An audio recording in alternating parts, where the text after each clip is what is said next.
Section 1. You will hear two teachers, Andrew and Katie, discussing the coming excursion of their language class. First, you have some time to look at questions 1 to 6. You will see that there is an example that has been done for you. On this occasion only, the conversation relating to this will be played first. Well, we have this school excursion planned, but when exactly is it? Is it this Tuesday or Wednesday?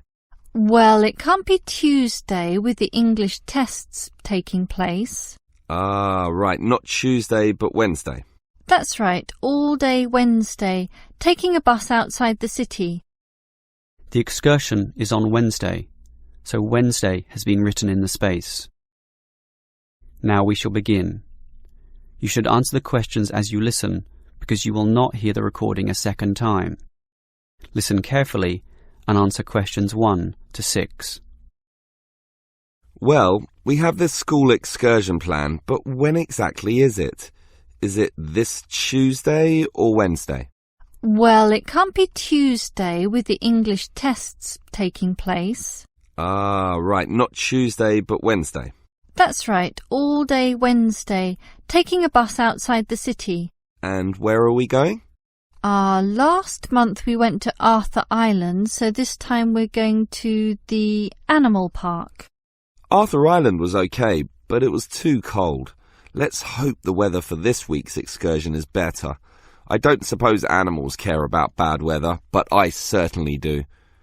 Have you heard the forecast? Yes, and it's not too bad.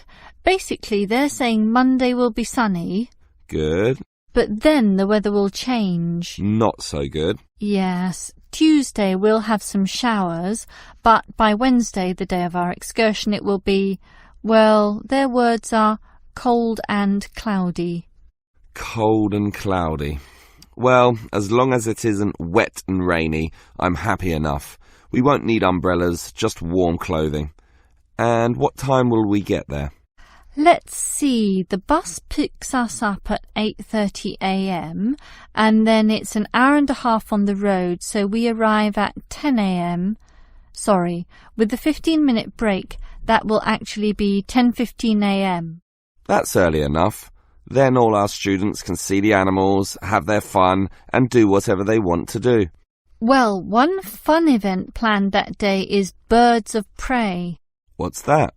That's when they bring out several birds of prey, eagles, falcons, kites, those sorts of birds, and throw pieces of meat into the air, and the birds swoop down and eat them. It's quite impressive. Sounds great. Birds of prey. Are there any other activities? There's a catered lunch at the park restaurant. We've already paid for that. And in the afternoon there's... Well, I had a choice between the reptile display and the koala handling. In the reptile display, the students can handle live pythons and various other snakes. Surely they'd rather hold koalas.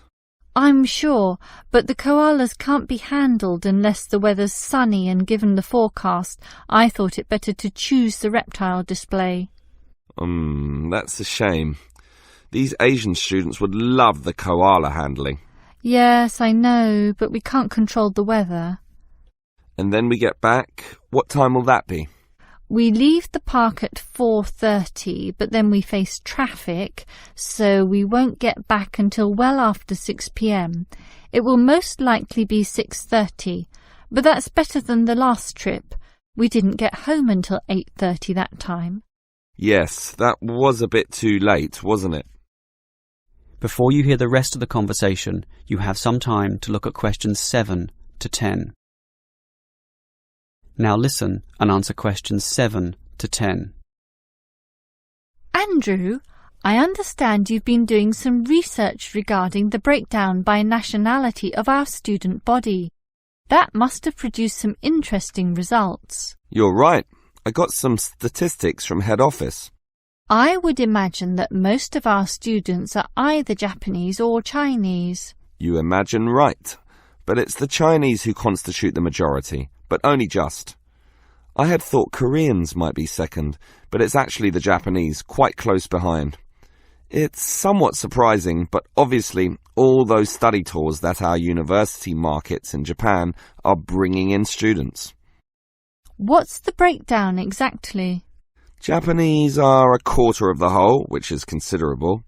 Last year they were only 16%, so that market has grown nicely. The only other proportions of some weight are the Indonesians and Koreans, about the same. Indonesians at 15% and the Koreans are a little higher, not like last year when they were less than 10%. I thought we'd have more Indonesians than Koreans. Well, as I said, they're about the same. Just like the Saudi and Thai student numbers, almost the same also, both just under 10. Which one is bigger? Thai students number just a fraction more. As for the other nationalities, collectively they're only 3%, so it wasn't worth giving each of them a separate category. I just grouped them under other. That's Vietnamese, South American, a couple of Russians, and so on. That is the end of section 1. You now have half a minute to check your answers. Now turn to section 2. Section 2. You will hear a first aid officer talking to a group of factory workers about emergency first aid. First, you have some time to look at questions 11 to 17.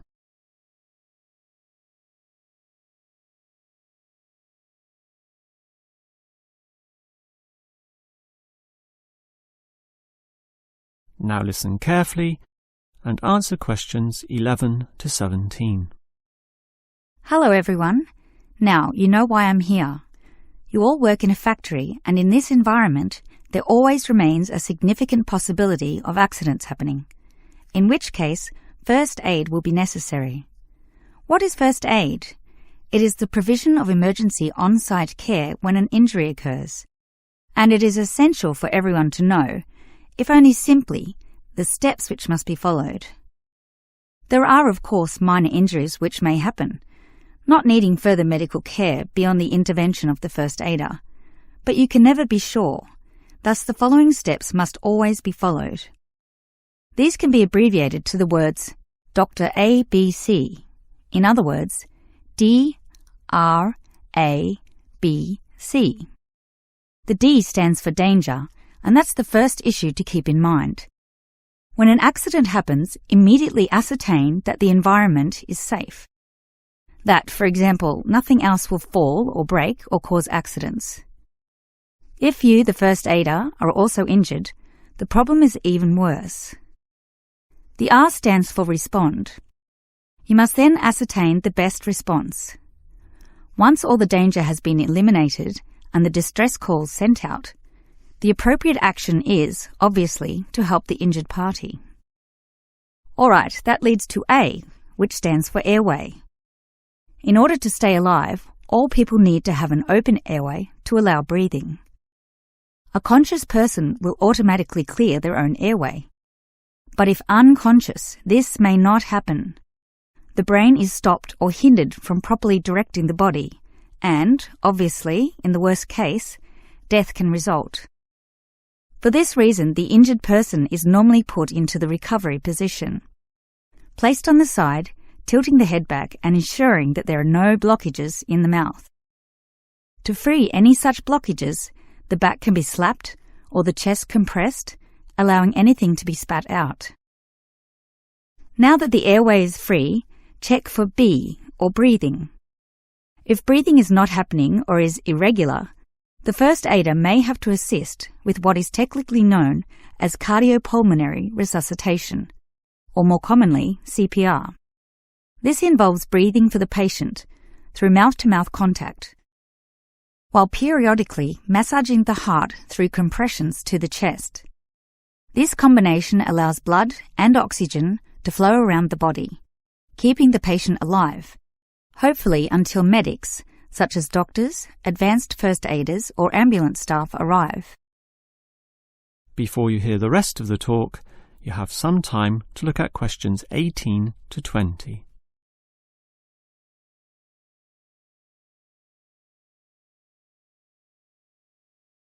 Now listen and answer questions 18 to 20.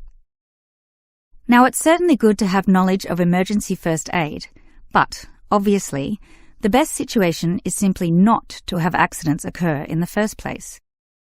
For that, you need to be aware of safety issues, but just saying "be aware" does not usually achieve much. It is more important to have an appointed person whose job is to ensure awareness and work safety. Safety inspections would obviously be part of their job, whereby they can make sure, for example, that the first aid boxes are fully equipped. Another idea is to put posters on the walls, but, interestingly, research has proven that these tend to be ignored, becoming just part of the wallpaper, seen but not put into practice. It is much better if everyone is just instilled to not be reckless, that is, to not rush into situations without thinking about the possibility of accidents. And instilling this mindset is part of the job of the safety officer. Some other suggestions are ongoing first aid training and no accident reward or star systems.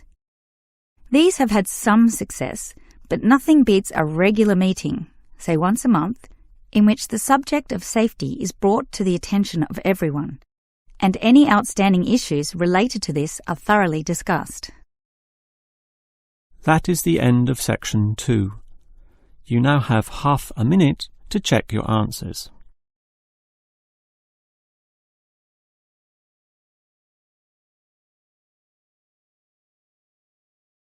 Now turn to section 3. Section 3.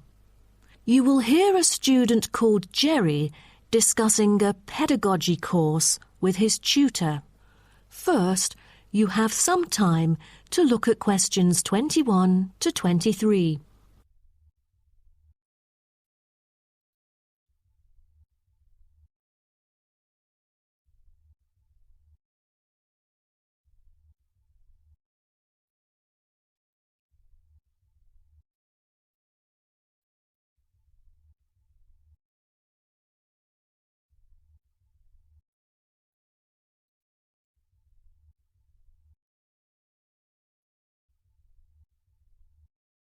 Now, listen carefully and answer questions 21 to 23.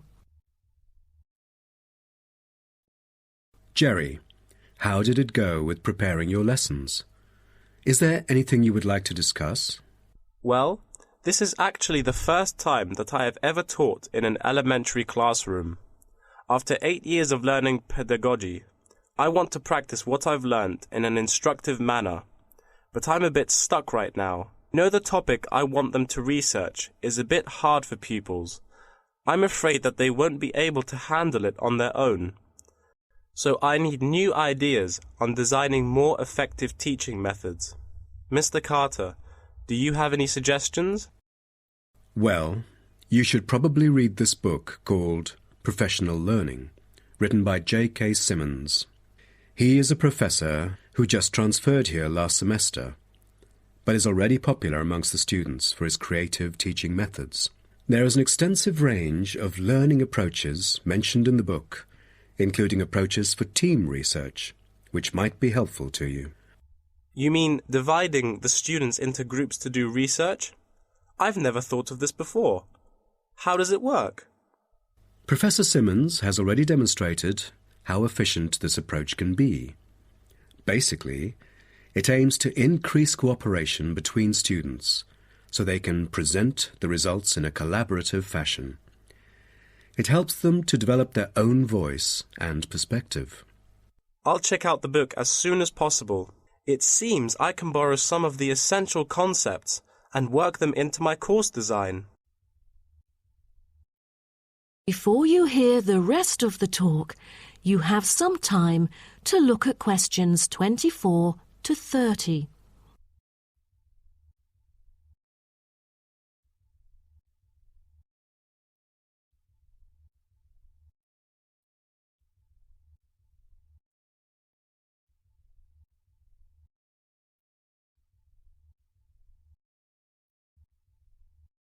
Now listen and answer questions 24 to 30. Well, I was thinking maybe I could use both observation and non-observation as a part of my teaching methodology. Could you take a look at my teaching plan? Sure. What kind of observational methods do you have in mind? For the observational part, I intend to include two approaches. First, the pupils can assess each other's behavior. I feel that reviewing fellow students through criteria-based reference evaluation allows constructive feedback. It can also improve their understanding of the subject material. That's a smart move for a large class that would be hard to observe all by yourself. Also, you might want to get the feedback from several different individuals rather than just one. So how do you plan to carry out the peer assessments? Oh, every pupil will be required to write a diary, which includes group projects, presentations, and in-class discussions. They'll put down their remarks. I'll collect them on a regular basis, which can also help me see whether they can keep up or not. Good. What else do you intend to do? Besides that, I also plan to do video recording. I've already purchased a camera, just in case I miss anything important. I can go back and review their performances anytime I want. Would you record every in-class activity? No, I'll just keep track of an in-class simulation, which would require every pupil to fully participate. Students will act as members of a city council meeting, discussing issues like whether or not prohibition should be instated in the United States. This kind of teaching method is both inspiring and challenging. I can't wait to see how yours works out. Do send me a copy of the assessment afterwards, will you? No problem. So, what do you have in mind for the non-observational approaches?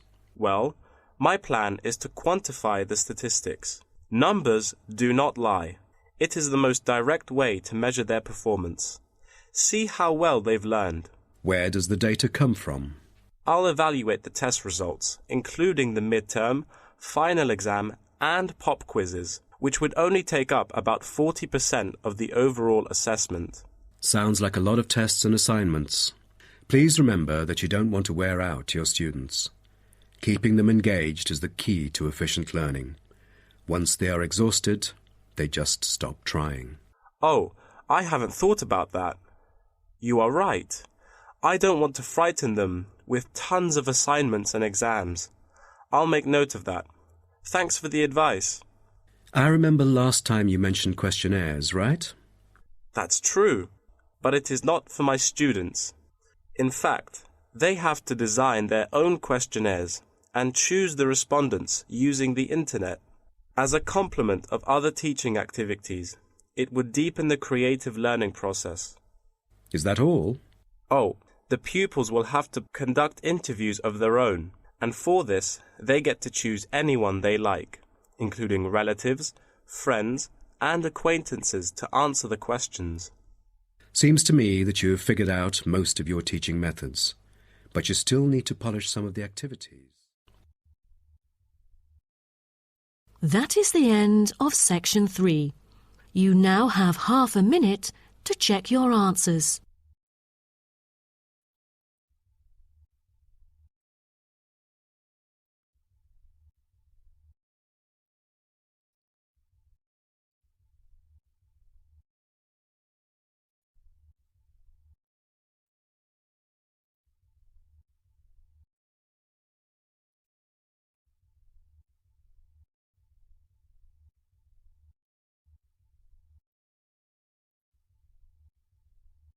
Now turn to section 4. Section 4. You will hear part of a lecture about the role of sleep in humans and animals. First, you have some time to look at questions 31 to 40.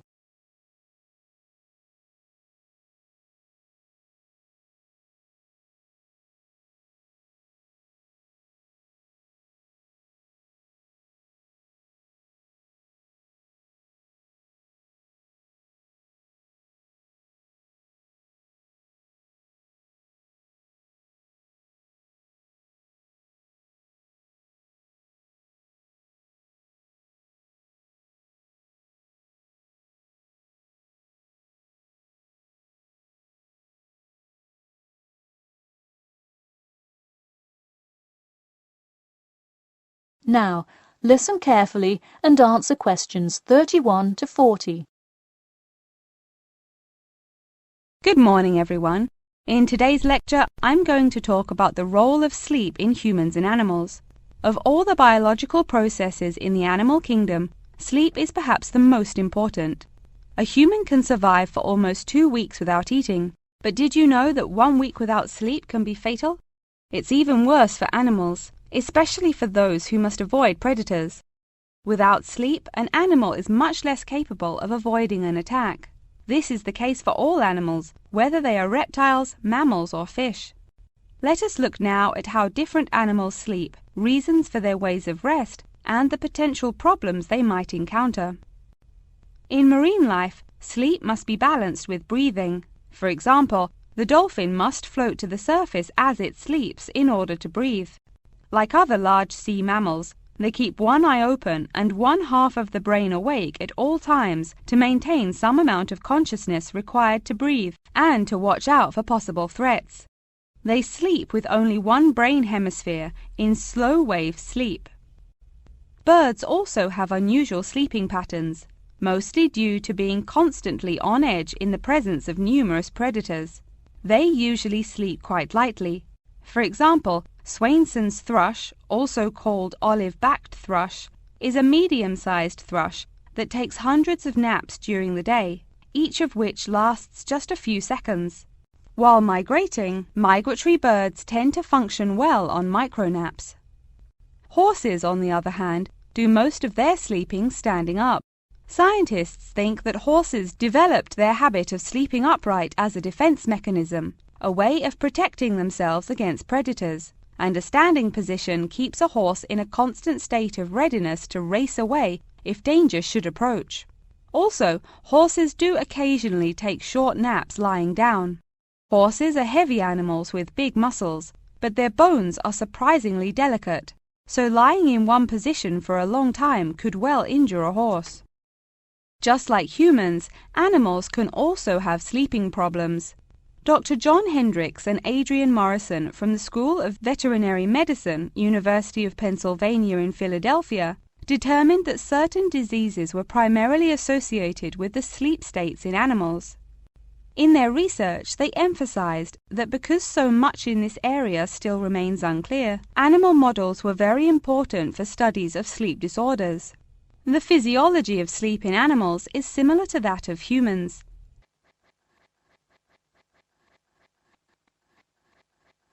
But why do we humans sleep? Researchers and scientists believe it helps us organize our memories of the day, that sleep acts as a kind of filing system for the brain. Without it, our thoughts become disorderly and confused, which leads to increased likelihood of accidents and a tendency to say and do bizarre things. Researchers also believe that sleep plays a key role in learning. We sleep so that the brain can integrate new knowledge and form new associations. Because of the similar sleeping pattern to that of humans, rats are often studied in order to increase our knowledge of human physiology. In one study, rats were kept awake for almost 2 weeks and their behavior was observed. Researchers found the sleep-deprived rats could hardly remember anything of what they had been taught that day. For example, one rat had been taught to recognize pictures of various Parisian landmarks in order to receive food. Pressing a button below a picture of the Louvre would result in food being released, and so forth. However, when deprived of sleep, they would press buttons seemingly at random. In addition to rats, the fruit fly, a small insect that feeds and breeds on spoiled fruit, also has been used as a model organism, and thousands of scientists around the world work on it. But why was the fruit fly chosen to be studied? It was for practical reasons. The most important one is that the relationship between fly and human genes is so close that the sequences of newly discovered human genes, including genes that show a susceptibility, can often be matched against their fly counterparts. This provides an indication of the function of the human gene and could help in the development of effective drugs to help people with sleeping disorders. Therefore, many scientists today choose to study the genetic structure of the fruit fly, which could make a particularly important contribution to the understanding of developmental processes in humans. In conclusion, sleep is a necessary part of life, not just for humans, but for the entire animal kingdom. Now, I'd be happy to answer any questions you may have. That is the end of section 4. You now have half a minute to check your answers.